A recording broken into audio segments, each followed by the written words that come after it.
Baik, bismillahirrahmanirrahim. Assalamualaikum warahmatullahi wabarakatuh. Ya, bagaimana kabarnya teman-teman semua? Ya, semoga baik-baik ya. Selamat datang di channel YouTube saya. Ya, jadi sebelumnya saya akan melakukan simulasi presentasi proposal secara daring atau online. Ya, jadi kita langsung saja. Misalnya ketika pimpinan pimpinan sidang telah mempersilahkan kita untuk mempresentasikan proposal kita, ya. Oke, jadi kita jawab seperti ini. Baik, terima kasih banyak atas kesempatannya, Prof. Baik, terima kasih banyak atas kesempatannya, Prof. Sebelumnya saya ucapkan terima kasih atas kebersediaannya hadir dalam room ini, ya. Saya ucapkan terima kasih kepada Bapak Profesor Dr. Ismail Tola MPD sebagai pimpinan prodi maupun pimpinan sidang. Selanjutnya kepada Bapak Dewan Penguji, Bapak Dr. Ali Latif Amri MPD. Selanjutnya kepada Dewan Penguji 2, Bapak Dr. Latang MPD, dan seluruh teman-teman yang sempat hadir dalam room meeting ini, saya ucapkan banyak terima kasih. Baik, izinkan saya untuk share screen untuk mempresentasikan proposal penelitian saya.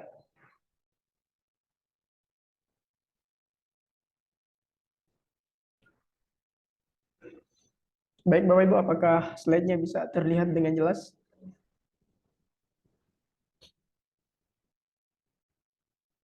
Bisa ya? Saya sedang mencoba untuk mode slide.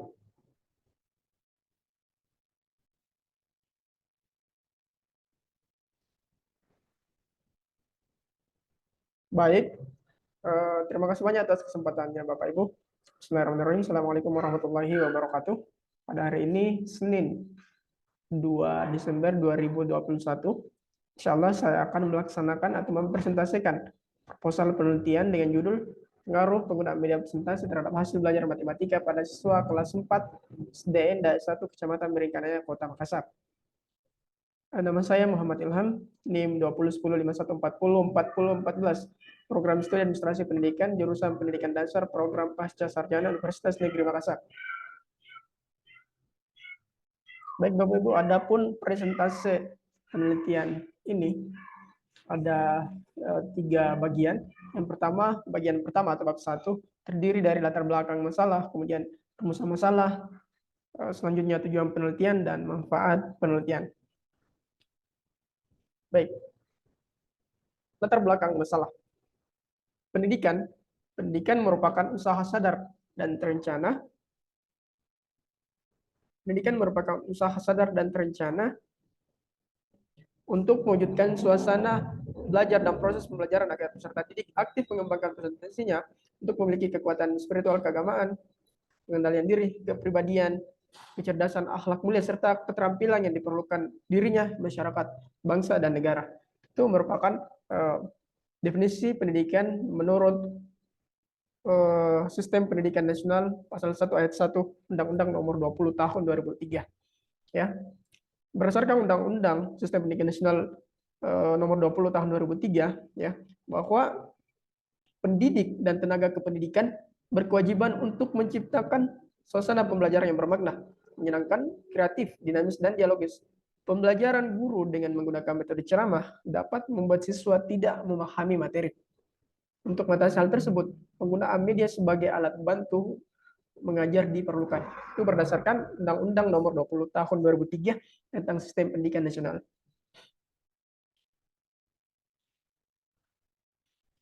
Berdasarkan observasi yang telah dilakukan di SD Negeri Daerah 1 Makassar, bahwa terdapat masalah dalam pembelajaran matematika, yaitu siswa kurang bersemangat untuk mengikuti pembelajaran matematika, sehingga diketahui bahwa hasil belajar matematika siswa, khususnya di kelas 4 itu tidak mengalami peningkatan yang signifikan. Ya, salah satu penyebabnya karena guru atau tidak adanya pemanfaatan media pembelajaran khususnya dalam pembelajaran matematika. Oke, berdasarkan penelitian terdahulu, ya, dapat diketahui bahwa penggunaan media presentasi dalam pembelajaran itu memberikan pengaruh terhadap minat dan motivasi belajar siswa, sehingga hasil belajar siswa itu mengalami peningkatan yang signifikan. Berdasarkan hal tersebut, berdasarkan pertimbangan tersebut, maka peneliti atau calon peneliti berinisiatif untuk menerapkan pembelajaran dengan menggunakan media presentasi PowerPoint sebagai upaya ataupun solusi yang bisa ditawarkan untuk mengatasi masalah pembelajaran di SD Negeri Daerah 1 Makassar.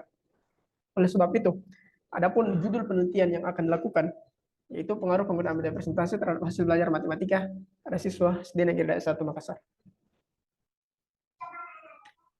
Selanjutnya yang kedua, berdasarkan latar belakang masalah yang telah dipaparkan, adapun yang menjadi rumusan masalah dalam penelitian ini ada 3.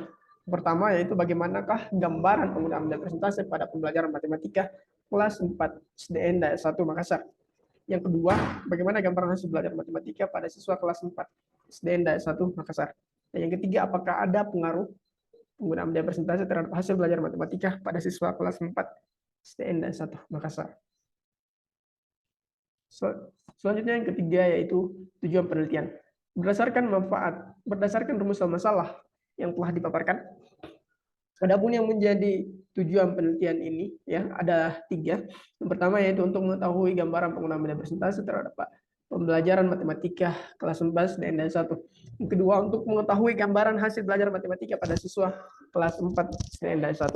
Dan yang ketiga untuk mengetahui apakah ada pengaruh penggunaan media presentasi terhadap hasil belajar matematika pada siswa kelas 4 SDN daerah 1.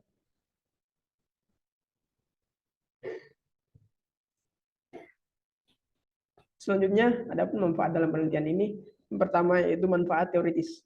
Manfaat teoritis dalam hal ini penelitian bisa memberikan manfaat dalam bidang keilmuan, khususnya bidang keilmuan administrasi pendidikan, konsentrasi pendidikan dasar.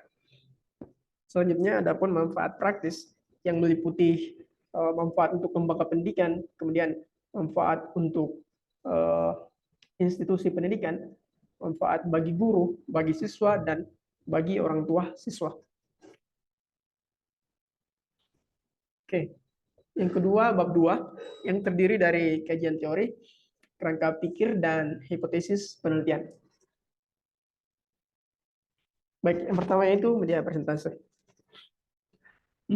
Banyak definisi tentang media presentasi pembelajaran dari yang telah dikemukakan oleh beberapa ahli.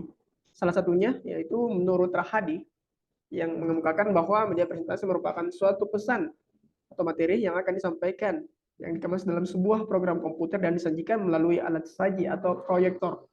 Pesan atau materi yang dikemas dapat berupa teks, gambar, animasi maupun video yang dikombinasikan dalam satu kesatuan yang utuh. Rahadi juga mengemukakan bahwa media presentasi sendiri memiliki manfaat untuk memudahkan guru dalam menyampaikan pesan atau materi, sehingga apa yang disampaikan dapat dicerna dengan baik oleh peserta didik atau siswa. Oke, yang kedua adalah hasil belajar. Hasil belajar, menurut Hamalik, beliau mengungkapkan bahwa hasil belajar adalah apabila seseorang telah belajar, lalu terjadi perubahan tingkah laku pada orang tersebut dari tidak tahu menjadi tahu dan dari tidak mengerti menjadi mengerti. Nah, itu merupakan salah satu proses belajar atau hasil belajar. Berdasarkan definisi yang telah dikemukakan oleh Hamalik tersebut, Nana Sujana juga mengemukakan bahwa hasil belajar siswa pada hakikatnya adalah perubahan tingkah laku sebagai hasil belajar. Sebagai hasil belajar dalam pengertian yang lebih luas, ya, mencakup bidang kognitif, mencakup bidang afektif, dan juga psikomotorik. Berdasarkan definisi tersebut, dapat kita simpulkan bahwa hasil belajar adalah suatu bukti keberhasilan seseorang dalam memahami materi pelajaran setelah mengalami proses pembelajaran yang dinyatakan dalam perubahan tingkah laku atau nilai yang diperoleh dari pengukuran berupa tes. Oke, selanjutnya yaitu hakikat matematika. Kata matematika sendiri berasal dari bahasa Latin, yaitu mentene atau metsema, yang berarti belajar atau hal yang dipelajari. Sedangkan dalam bahasa Belanda, Ahmad Susanto mengemukakan bahwa matematika disebut wiskunde atau ilmu pasti yang kesemuanya berkaitan dengan penalaran. Hamzah juga mengemukakan bahwa matematika adalah sebagai suatu ilmu yang merupakan alat pikir, berkomunikasi, alat untuk memecahkan berbagai persoalan praktis yang unsur-unsurnya logika dan intuisi, analisis dan konstruksi, generalisasi dan individualitas, serta mempunyai cabang-cabang antara lain aritmetika, aljabar, geometri, dan analisis. Berdasarkan beberapa referensi tersebut dapat kita simpulkan bahwa matematika merupakan sebuah ilmu pasti yang berkaitan dengan penalaran, bersifat abstrak, dan berpola pikir deduktif sebagai alat untuk memecahkan persoalan praktis. Oke, selanjutnya yaitu kerangka pikir. Dalam penelitian ini ya, diterapkan pada pembelajaran matematika. Ya, adapun langkah-langkah yang diambil yaitu yang pertama menentukan materi pembelajaran. Sebelum kita membuat media presentase, ya terlebih dahulu kita menentukan seperti apa materi yang ingin kita tentukan, seperti apa topik pembelajaran yang ingin kita ajarkan kepada siswa sesuai dengan kurikulum yang sedang berjalan. Ya, setelah materi kita tentukan, langkah selanjutnya adalah kita membuat media presentase sesuai dengan karakteristik siswa. Ya, jadi misalnya di sekolah dasar biasanya yang kelas rendah itu cenderung dengan gambar-gambar yang memang lebih ke kartun-kartunan misalnya, ataupun gambar-gambar hewan dan lain sebagainya yang membuat ketertarikannya kepada pembelajaran itu semakin meningkat seperti itu. Ya, selanjutnya ketika kita telah membuat media presentase, kita yakinkan kembali bahwa media yang telah kita buat itu sudah siap kita gunakan. Dan yang terakhir yaitu follow up atau tindak lanjut. Nah, setelah langkah-langkah yang telah ditentukan ini kita terapkan semua, maka kita bisa melihat hasil belajar siswa dengan memberikan sejumlah tes hasil belajar khususnya pada mata pelajaran matematika. Oke, selanjutnya yaitu hipotesis penelitian. Berdasarkan kajian teori dan kerangka pikir sebelumnya, calon peneliti menetapkan hipotesis dalam penelitian ini yaitu apakah ada pengaruh guna media presentasi terhadap hasil belajar matematika pada siswa kelas 4 SDN 1 Kecamatan Berikan Kota Makassar. Baik, yang ketiga yaitu metode penelitian. Jenis penelitian yang digunakan dalam penelitian ini yaitu penelitian kuantitatif dengan jenis quasi experimental design. Jadi quasi experimental design itu membandingkan dua kelompok belajar. Yang satu itu tidak diberikan treatment atau perlakuan berupa penggunaan media presentase, dan yang satunya diberikan perlakuan. Nah, hasil belajar siswa itu sendiri baik yang diberikan perlakuan maupun yang tidak diberikan perlakuan itu kemudian kita bandingkan untuk melihat sejauh mana pengaruh penelitian kita, apakah hasil belajar itu signifikan setelah dilakukan pengujian, seperti itu. Selanjutnya waktu dan tempat penelitian. Penelitian ini akan dilaksanakan di kelas 4 SDN 1 sejak dikeluarkannya surat izin penelitian. Adapun desain penelitian yang digunakan yaitu equivalent control group design, yang artinya bahwa ada dua perlakuan, ada dua kelompok yang kita teliti. Yang satunya kelompok A, katakanlah kelompok A itu diberikan perlakuan, dan selanjutnya kelompok B tidak diberikan perlakuan berupa penerapan media presentase atau penggunaan media presentase. Baik, selanjutnya populasi dan sampel. Populasi dalam penelitian ini yaitu siswa kelas 4 dengan jumlah 72 siswa yang terdiri dari dua kelas. Adapun sampel dalam penelitian ini yaitu kelas eksperimen sebanyak 35 siswa dan kelas kontrol sebanyak 37 siswa. Adapun teknik penentuan sampel yang digunakan dalam penelitian ini yaitu purposive random sampling, yang artinya bahwa dua kelas yang ditetapkan sebagai kelas eksperimen maupun kelas kontrol itu dilakukan dengan cara acak atau acakan, ya seperti itu, tanpa pertimbangan tertentu. Oke, selanjutnya definisi operasional variabel. Yang pertama yaitu pembelajaran media presentasi. Ya, jadi media presentasi yang digunakan dalam penelitian ini berupa animasi-animasi yang membangkitkan motivasi belajar siswa, berisi tentang materi-materi pembelajaran yang kemudian diterapkan dalam pembelajaran matematika. Yang kedua, hasil belajar matematika. Hasil belajar matematika yaitu ketercapaian indikator yang telah ditentukan sebelumnya setelah kita berikan tes hasil belajar matematika. Baik, selanjutnya yaitu prosedur penelitian. Ada beberapa prosedur dalam penelitian ini. Yang pertama yaitu menyiapkan materi pembelajaran. Yang kedua, pemberian pretest ataupun tes yang diberikan sebelum treatment atau perlakuan. Yang ketiga, pemberian perlakuan atau treatment. Yang keempat, pemberian post-test. Dan kelima, analisis hasil belajar. Baik, jadi adapun teknik pengumpulan data dalam penelitian ini yaitu menggunakan tes hasil belajar matematika, di mana tes-tes ataupun hasil belajar yang telah diperoleh dari pengerjaan siswa itu kemudian kita analisis sejauh mana pemahaman siswa terhadap materi pembelajaran. Selanjutnya instrumen penelitian. Instrumen penelitian yaitu butir soal berisi 30 soal-soal pilihan ganda yang diberikan kepada siswa, baik itu sebelum diberikan perlakuan maupun setelah diberikan perlakuan, yang dalam artian bahwa soal yang diberikan sebelum perlakuan dengan soal yang diberikan setelah diberikan perlakuan itu tidak sama. Artinya ada variasi antara soal pretest dengan soal posttest. Oke, instrumen selanjutnya yaitu lembar observasi guru dan siswa. Lembar observasi guru dan siswa ini bertujuan untuk melihat sejauh mana keberhasilan ataupun persentase pembelajaran itu bisa berjalan sesuai dengan instrumen-instrumen ataupun indikator-indikator yang telah ditentukan sebelumnya. Baik, selanjutnya adapun teknik analisis data yang digunakan dalam penelitian ini menggunakan dua teknik.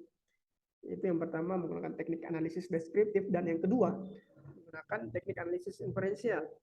Analisis deskriptif ini untuk menggambarkan tes hasil belajar siswa maupun lembar observasi guru dan siswa untuk kemudian kita analisis secara deskriptif untuk memperoleh mean-nya, rata-ratanya, untuk memperoleh modus median dan jumlah dari hasil tes belajar siswa. Kemudian yang kedua yaitu analisis inferensial yang terdiri dari uji prasyarat dan uji T. Uji prasyarat sebagai syarat untuk melakukan uji beda atau uji T. Apakah data yang dianalisis dalam hal ini adalah data hasil belajar siswa itu berdistribusi normal dan homogen antara dua perbedaan ataupun dua varian kelas kontrol dan kelas eksperimen. Setelah dilakukan uji prasyarat, maka ada dua kemungkinan. Kemungkinan yang pertama, data tidak berdistribusi normal, dan kemungkinan yang kedua, data berdistribusi normal atau tidak berdistribusi normal. Ketika data berdistribusi normal, maka analisis yang kita gunakan menggunakan analisis uji beda sample test. Namun ketika data yang kemudian kita analisis itu tidak berdistribusi normal, maka kita menggunakan teknik paired sample test. Yang artinya bahwa teknik ini untuk melihat tingkat signifikansi pengaruh penelitian yang kita lakukan terhadap objek penelitian, apakah ada pengaruh atau tidak sesuai dengan kriteria teknik pengambilan keputusan. Seperti itu. Baik, terima kasih banyak atas perhatian dari Bapak Dewan Penguji dan pembimbing serta teman-teman mahasiswa yang sempat hadir, sempat bergabung di room meeting ini. Saya ucapkan banyak terima kasih dan saya tutup dengan ucapan Alhamdulillahirabbil alamin. Wassalamualaikum warahmatullahi wabarakatuh.